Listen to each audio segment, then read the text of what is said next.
Hi, my name is Courtney McNeil. My name is Ivory Hill. And my name is Liz Franson. And we're here to talk to you today about people who are blind.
According to the National Federation of the Blind, approximately 1.3 million Americans are legally blind, meaning they have less than 20/200 vision in their better eye.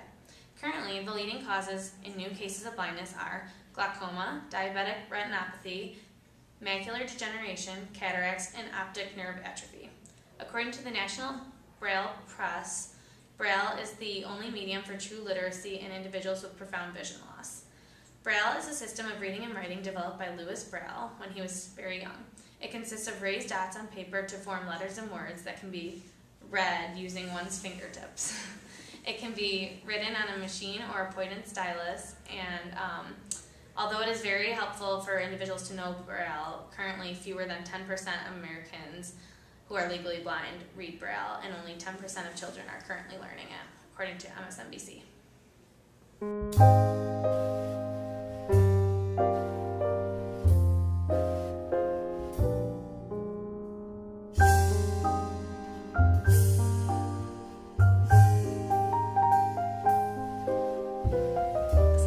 Accommodations for students at the U of I are found within DRES. DRES can be defined as Disability Resources and Educational Services.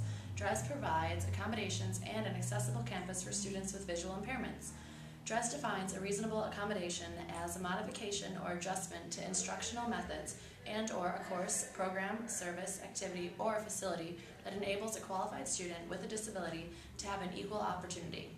Students are not charged for the cost incurred in providing reasonable accommodation, such as note-taking, services, and text conversion to alternative accessible formats.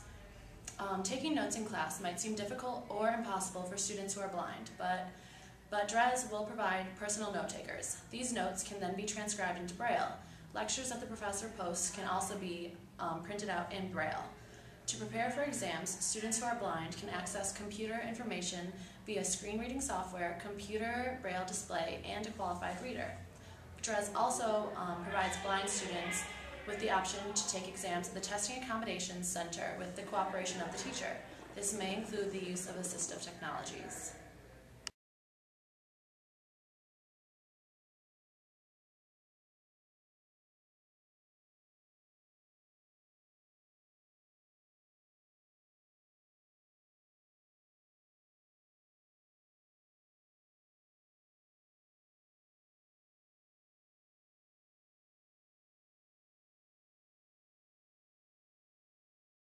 I just recognized that, he was paying more attention.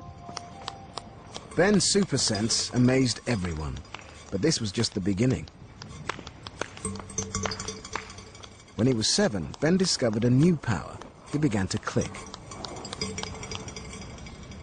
For a couple of years, it was just a habit. And then next thing you know, it was making things more distinguished for me. I was able to navigate easier and know what things are. Underwood is a prime example of why people who are blind should never be underestimated. Ben shows that though he is blind, he has found his own way to see through human echolocation, where he incorporates clicking sounds to map out his surrounding environments. Other forms of echolocation include tapping a cane and lightly stomping your feet. This is not a trick or a gimmick, but it is real, as we see with Ben playing with his friends and skating throughout the streets, weaving in between cars. This emphasizes the fact that society is the disabling factor and not the inability to see.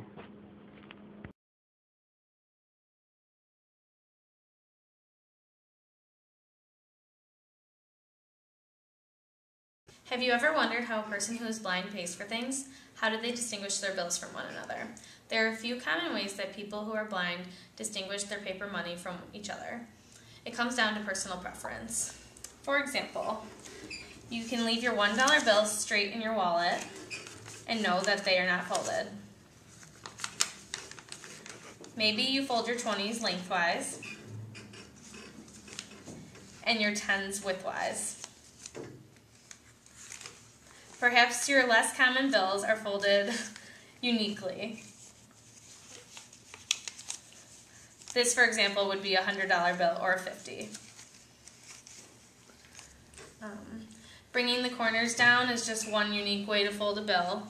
And whenever they receive their paper money back, they ask which order that the bills are in so that they can fold them whatever they want and put it in their wallet. Coins are easier to distinguish because they are different sizes.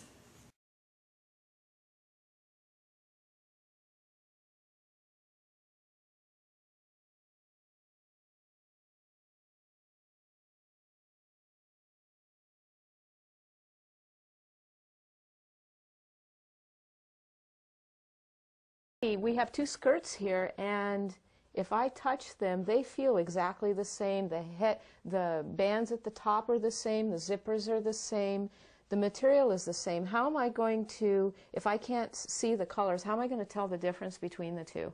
Okay, what I would do is I would mark one.